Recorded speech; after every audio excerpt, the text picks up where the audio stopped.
Okay, welcome to lesson 2. We covered a lot in lesson 1. We covered warm up and technique and how to play, essentially, how to sort of approach the keyboard from a physical standpoint, posture, relaxation, how to practice some finger independence and things like that. And then we moved into major scales. And the thing about these lessons is if you don't absorb the material in the first lesson and you try to jump to the second lesson, it's not going to make a lot of sense, and it's going to happen this way throughout. So it's meant to be building on each principle. It's not to say you need to master everything in lesson 1, because there's a lot of voicings. We talked about harmonizing a major scale, playing 4-note chords, so seventh chords, C major 7, and if we're using the key of C as an example, C major 7, D minor 7, E minor 7, F major 7, G 7, A minor 7, B minor 7, flat 5, and then back to C major 7, and doing that, going through all the permutations of voicings, which means playing each chord and successively moving the notes to different places on the keyboards, which we called first inversion, second inversion, third inversion, but it's all the same notes of that C major 7 chord. And then we talked about drop 2 voicings, and finally we finished off with the Barry Harris exercise. So if you haven't watched lesson 1 yet, you might want to watch it, but if you know basically your major scales and some ideas about chords, then this is a good thing. And if you're actually a really experienced keyboard player, this still is going to be very beneficial, because now we're going to talk about, it's a continuation of technique, but it also is creating awareness of the keyboard and awareness of shapes that you want under your fingers when you're playing and improvising or whatever. And that's the concept of arpeggios. So we were playing chords. We talked about that C major 7 chord, where we played all the notes at the same time. But there's a concept called an arpeggio where you play them one after the other. So that would be an arpeggio instead of all as one single sound, playing all the notes at the same time. So this exercise that I'm going to show you takes the concept of arpeggios and spreads it across the whole keyboard and uses both hands. So we start, this exercise, you can start on any white note, but we're going to start on C. And I'll first do it just with my right hand. And the exercise is now not a 4-note chord, but a 3-note chord, which is called a triad. And we start on C, and we say, okay, how do I make a major triad if C is the root? And so we want to go up 2 tones from the root to make that sound. That's a major third. This is now we're getting into the concept of intervals. So the space between notes is called an interval. And so if you start on C and you go up to the very next note, that's called a minor second. This would be a major second. That would be a minor third, a major third, a perfect fourth, an augmented fourth, or a flat fifth, or a tritone. Tritone is the one I use because there's 3 tones. Remember we talked about tones and semitones, where we said the space between 2 notes that are right next to each other on the keyboard is a semitone, and then if you go up another one, now you get a whole tone. So this is a semitone and this is a whole tone. So if you go up 3 whole tones from any note, you get this interval called a tritone, which makes sense, 3 tones. And the cool thing about a tritone is it symmetrically divides the octave. So if I start on this note, which is F sharp, and I do the same thing, and I go up 3 whole tones, I just come back to the same note. So these are interchangeable. There's a C on the top or a C on the bottom. So tritones are really, really interesting intervals. They're very unstable and they want to resolve, which we'll get to. Okay, so I'm talking about how to build a major triad. So you have to go up a major third, and then you have to go from the root again up a perfect fifth. So if I'm going to talk about everything in relation to the root. So there's the root, which is C. We go up a major third, which is 2 tones, and then we go up a perfect fifth. Okay, that's a C major triad. So the first part of this exercise is going to be playing that up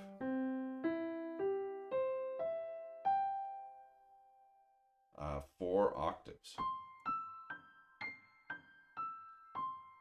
And we're seeing that we've got to do some big crossovers here, right? And when I'm in my right hand, when I'm on the C major triad, or when I'm on the triad that we're starting with, in this case, the note that's going to be common to all of these is C. So this is, I'm using my thumb, so I'm using 1, 2, 3. If we're talking about 1, 2, 3, 4, 5, the numbers of your fingers. So it's 1, 2, 3 all the way up. And then when you get to the top, you hit this with your pinky, and then all the way down the same 3, 2, 1 shape. Now in the left hand, we're gonna have 1 or 5, 4, 2, and then you're gonna get your thumb, and then it's just gonna be 4, 2, 4, 2, thumb, 4, 2, and then the same thing. So it's on the left hand, you start with your 5th finger. In the right hand, you end with your 5th finger when you get to the top. So it's all reversed. Now to put them together,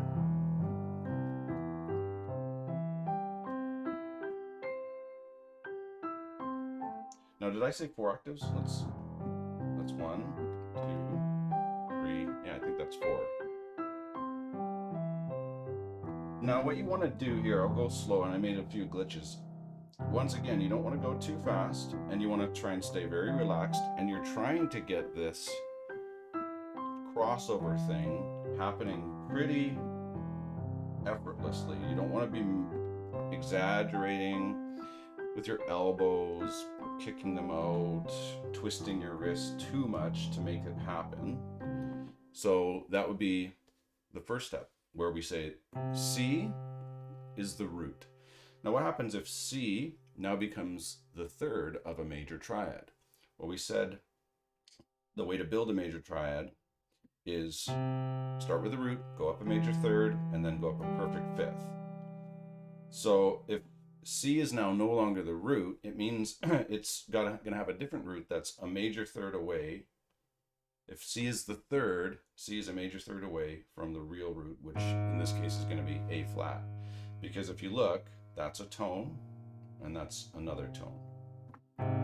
And then a perfect fifth from A flat is right here. So now, but we're still starting on C.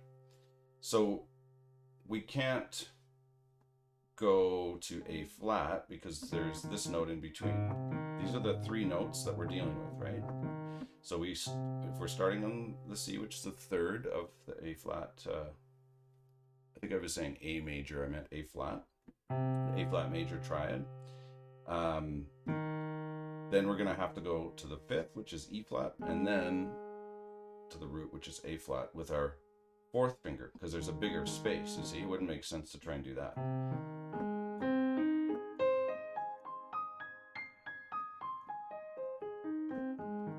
So the same thing here. Thumb 4, 2, thumb 4, 2, 2, 4, 2, 4.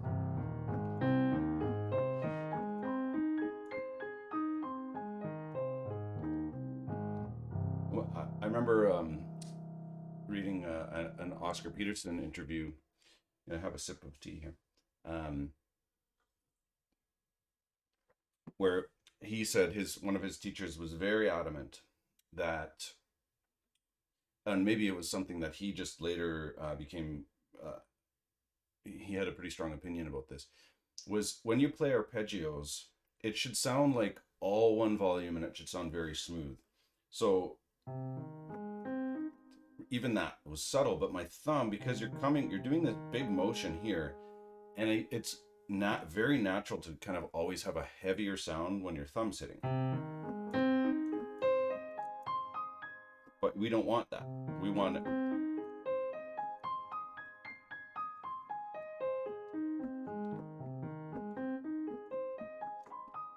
I mean, I'm struggling even to. So this is why nice and slow.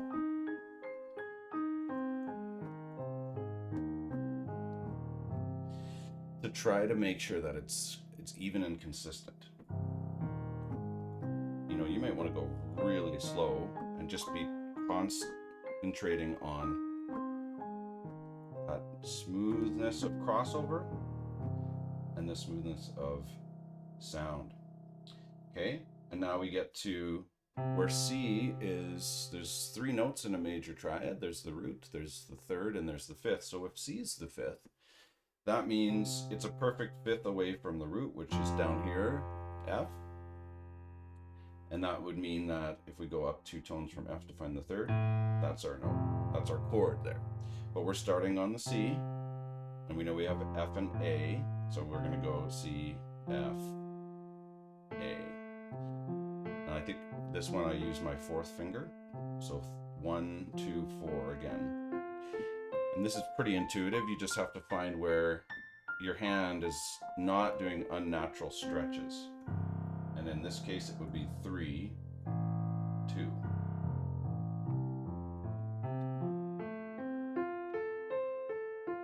In the left hand.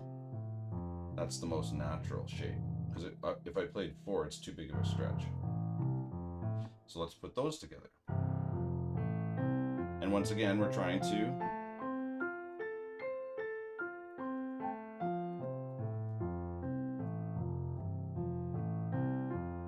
keep it really even. Whoops.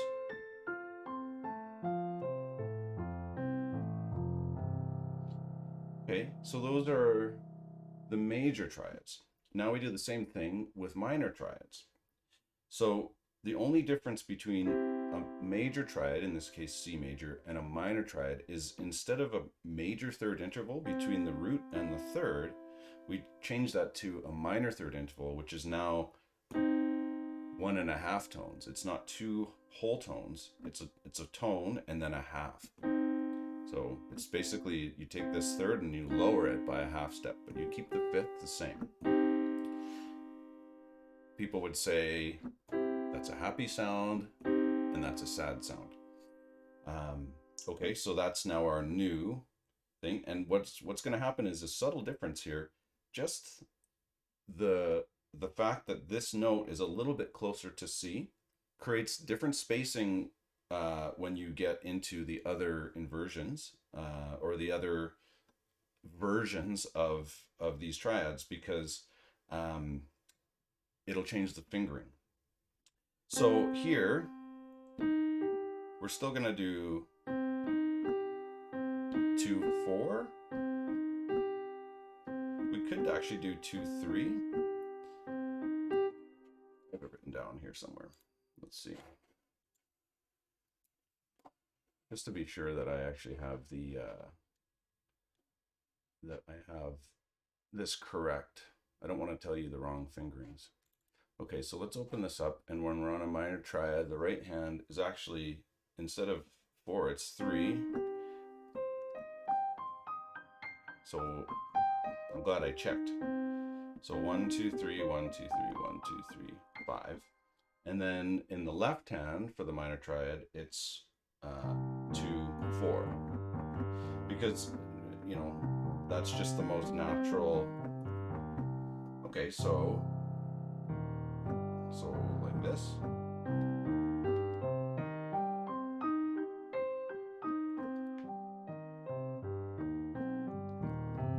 And let's try and stay nice and relaxed. I'll slow it down a bit.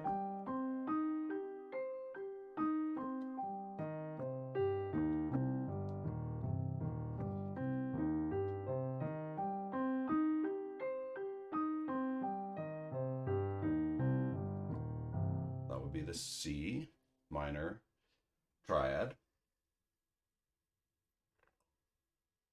Now, if C is the root or see if C is the third of a minor triad, it actually means that there's going to be a different root than A flat, because that's a major third. C natural is a major third away from A flat, but remember we have to now make a minor third and not a major third. So C is still the going to be the third, but it has to be a minor third, which means we have to go down 1.5, not 2. So we go down 1 tone and then a half tone, and that means in this case the next chord that we're going to do an arpeggio on is A minor. So a lot changed in the second chord because of the fact that C, being the third of a minor triad, is a half step now lower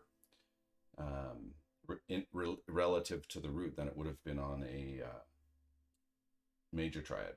Okay, so if C we're starting on and we have A, C, E, then we know we have to go C, E, A, and that's 2 and 4 because of the spacing. And the same thing in this hand. 2 and 4 in the left hand. So this is in the case of, I think both cases where C is the third, whether it's A flat major or A minor, the fingering we use is our second and fourth fingers because of that big gap here. That's a big stretch, so we need to make the most of it. Okay, and now if C is the fifth, we have to go down a perfect fifth and find F, which is the root, so that's the same. And in this case, instead of the A natural, we have to lower it 1 to create a F minor chord. So now with C as the fifth, the fingering is 1, 2, 3, because see how it's a smaller interval? And the same thing down here, 3, 2. So these are the same for the left hand.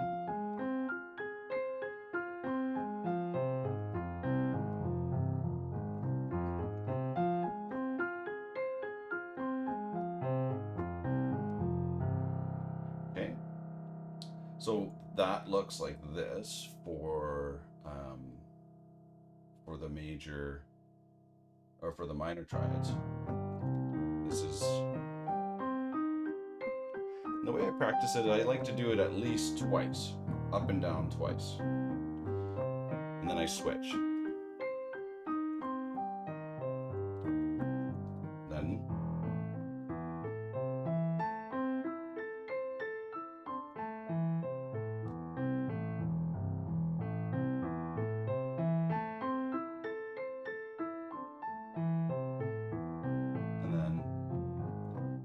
oops.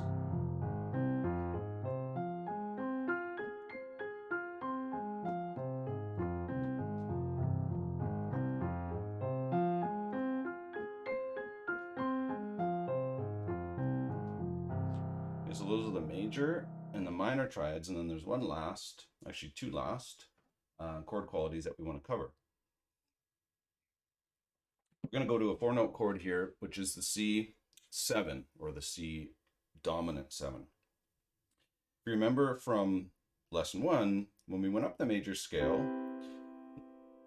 if we named these, if we gave these chords numbers, just relative to their place in the scale, C would be 1, so that's the 1 chord, and that's major 7. D would be 2, that's the 2 chord, minor 7. E would be 3, minor 7. F is 4, major 7. G is 5, and it's a dominant 7. Now, we didn't really get into the theory of why they're called this, but what we see here is we have a G major triad because we have a major third up from G. If you count the tones, that's 2 tones, and then a perfect fifth up from G. But then the 7th is not a major 7th away from G, which in the case of the other major chords in this scale, if you look, and this is an easy way to see it, the top note of that chord is actually a half step or a semitone away from the root, which is right above it. And that interval is called a major 7. And the same thing on the F chord. If you go to F and we build that chord and we look, we say, oh, here's the next F is right here, and that E is only a semitone away from F. But what if it was a whole tone away from F? It would actually change the quality of the chord and turn it into a dominant 7 chord. Instead of a major 7 chord, it's a dominant 7 chord. And what we see is that in major scale harmony, for 5, the 5th chord in every major scale is a dominant 7th chord, because we have a major triad, and then the 7th note is a whole step away from the top, or a minor 7th away from the bottom, if you want to use that. That's the proper way of thinking about it. So that interval is called a minor 7th. Okay, so we're going to now go to C and use a dominant 7 shape. And we're actually going to create arpeggios using all 4 notes. But because it's a 4-note chord, that means there's going to be 4 possible chords that's dominant 7th chords that C can be a member of. It can be the root of C dominant 7th. It can be the 3rd of A flat dominant 7th. It can be the 5th of F dominant 7th, and it can actually be the 7th of D dominant 7th. So we're going to play arpeggios on all of those chords, and this one, the fingering is easy because you have to use all 4 fingers. And then your thumb comes under and you repeat that. So we'll start where C is the root.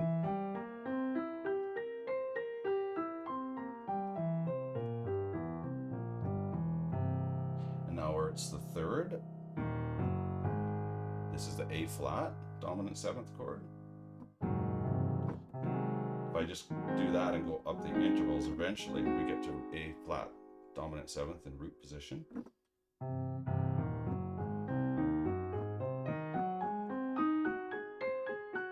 So we do that one. And then we do it where F. C is the 5th. So we can do this and show you that, yes, that's an F dominant 7th chord. So we arpeggiate all the way up there, starting on the 5th, which is C. And then the 7th of D dominant 7th.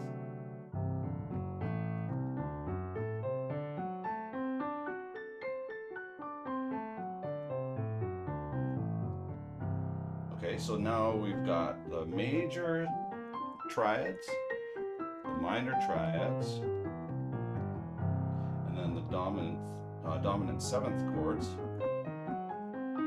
always using C as the first note that we play, and just switching the relationship of C to the chord.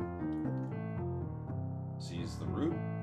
It can be the 3rd, it can be the 5th, or it can be the 7th.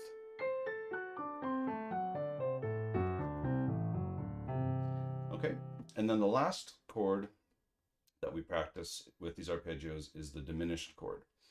And there's a lot of theory about diminished chords that we can get into, but just an easy way to understand how to construct them is minor 3rd intervals, so a tone and a half, tone and a plus a semitone, and just stack those on top of each other until you have a 4-note chord. So a minor 3rd away from E flat is that, and a minor 3rd away from F sharp is that.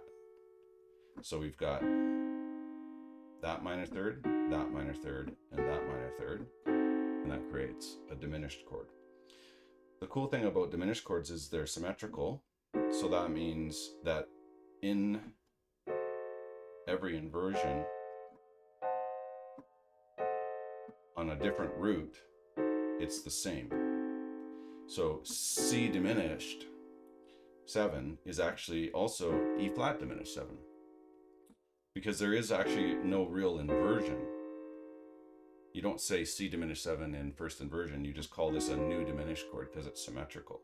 So that's E flat diminished 7, G sharp or F sharp diminished 7, or G flat diminished 7, and A diminished 7. And then same concept here, we use our all 4 fingers, just go up and arpeggiate that diminished shape. So that would be another thing to add to your practice.